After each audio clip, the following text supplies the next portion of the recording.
चलिए आज के इस लेक्चर को शुरू करते हैं। आज हम जनजाति एवं उनके स्थानांतरण कृषि के बारे में पढ़ने वाले हैं। सारी चीज़ें हम मेमोराइज करेंगे। सबसे पहले आप ये समझ लीजिए कि स्थानांतरण कृषि का मतलब क्या होता है। कि जैसे फॉर एग्जांपल मान लीजिए ये वन है, वनों की कटाई करने के बाद इनमें क्या है, आग लगा दिया जाता है। आग लगाने से फिर यहाँ पर राख ठीक है हो जाता है, मिट्टी में ही मिल जाती है। यहाँ पर फिर बीज बो दिया जाता है और कृषि कर ली जाती है। उसके बाद ठीक है, एक दो बार यहाँ कृषि करने के बाद ये दूसरी जगह जाते हैं और यही सेम प्रक्रिया जो है ये दोबारा अपनाते हैं। ठीक है, कटाई करके फिर आग जला करके दोबारा यहाँ कृषि करते हैं, फिर किसी और जगह जाएंगे। इस प्रकार से ये रिपीट होता रहता है। तो जगह बदलने के कारण ही इसको स्थानांतरण कृषि कहते हैं। ठीक है, जनजातियों में ये कृषि जो है ये पॉपुलर है, ज़्यादातर जो जनजाति है इसको फॉलो करती है। तो आपको ये चीज़ याद रखनी है। चलिए तो एक एक करके हम जितने भी हैं उसको मेमोराइज कर लेते हैं। खैर अगर आप देखेंगे स्थानांतरण कृषि में तो जो नॉर्मल कृषि होती है उसमें क्या फर्टिलाइज़र वगैरह यूज़ करते हैं। यहाँ पर ऐसा कुछ यूज़ नहीं कर रहे हैं, इसलिए उपज यहाँ पर कम होती है। लेकिन जनजातियों में ये पॉपुलर है तो ये किया जाता है। चलिए तो देखते हैं यहाँ पर अबू जमाड़िया। अबू जमाड़िया का आपको याद रखना है, ये है पेद्दा। इसको आप कैसे याद रखेंगे? इसको आप ऐसे याद रखेंगे कि अबू जमाड़िया सबसे ज़्यादा पिछड़ी जनजाति है। तो जैसे ही क्लास में कोई बच्चा होता है सबसे ज़्यादा पिछड़ा होता है तो उसको क्या बोला जाता है, दिमाग से पैदल है इसलिए सबसे ज़्यादा पिछड़ा हुआ है। तो वैसे ही आप इसको याद रख सकते हैं पेद्दा को कि हाँ दिमाग से पैदल। वैसे भी अबूझ का मतलब क्या होता है, जिसे बूझा ना जा सके। तो वैसे आप इसको याद रख लेंगे, ठीक है, हो जाएगा। उसके अलावा देखिए यहाँ पर बैगा। बैगा का जो होता है ये होता है बेवार। तो इसको आप कैसे याद रखेंगे, बैगा बेवा। बैगा बेवा नाम से ही देखिए एकदम मिलता जुलता है, बैगा बेवा। तो ये बेवार, आप इसको ऐसे याद रख लीजिएगा। उसके अलावा अगर आप नेक्स्ट देखेंगे तो नेक्स्ट है पहाड़ी कोरवा।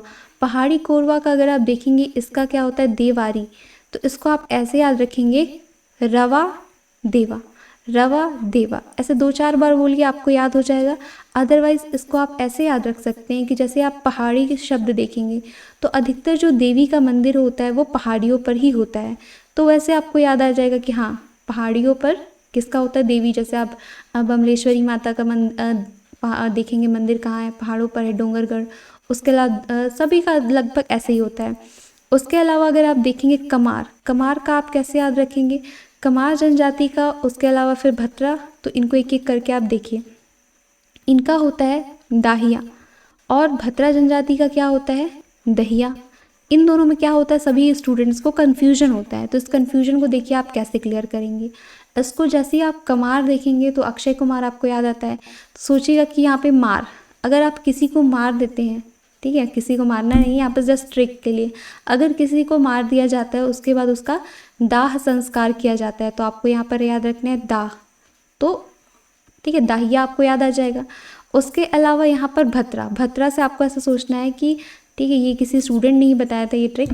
भत्रा से दही भात। ठीक है, दही भात। वैसे भी छत्तीसगढ़ी जो छत्तीसगढ़ में चावल का बहुत महत्व है, यहाँ वालों को चावल बहुत ही प्रिय है। तो दही भात, तो ऐसे याद रखिएगा, दही से दहिया। ठीक है, एक बार मैं फिर से आपको कन्फ्यूजन क्लियर कर देती हूँ कि जैसे ही आपको क्लियर करना होगा कि दाहिया किसका है और दहिया किसका है, तो आप इस प्रकार से क्लियर करेंगे।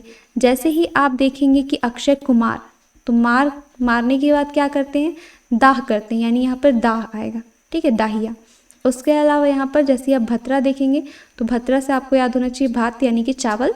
तो वैसे करके दही, ठीक है, दही चावल, ऐसे करके आप इसको याद रख सकते हैं। आई होप सो आपको क्लियर हो गया होगा।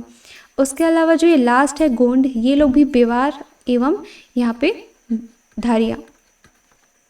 तो ये इसको आप ऐसे याद रख सकते हैं कि धारिया को आप कैसे याद रखेंगे कि गोंड जनजाति वाले जो हैं, पहली चीज़ तो धारिया से आप ऐसे याद रख सकते धैर्य।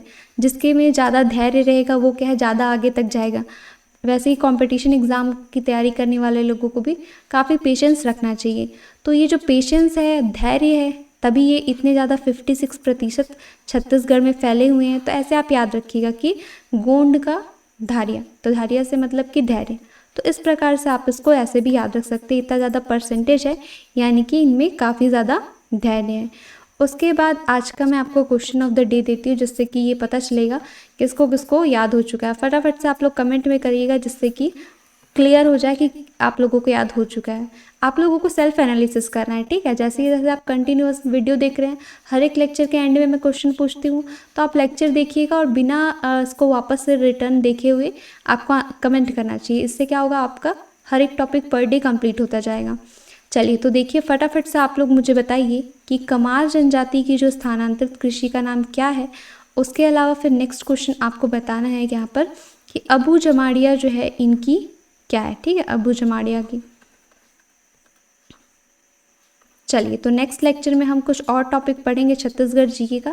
सारी चीज़ें मैं आपको अच्छे से मेमोराइज करा दूंगी, कोई इशू नहीं है। आप कंटिन्यूअस मेंटेन करिए और नोट्स बनाते चलिए, ठीक है। धन्यवाद आप सभी को।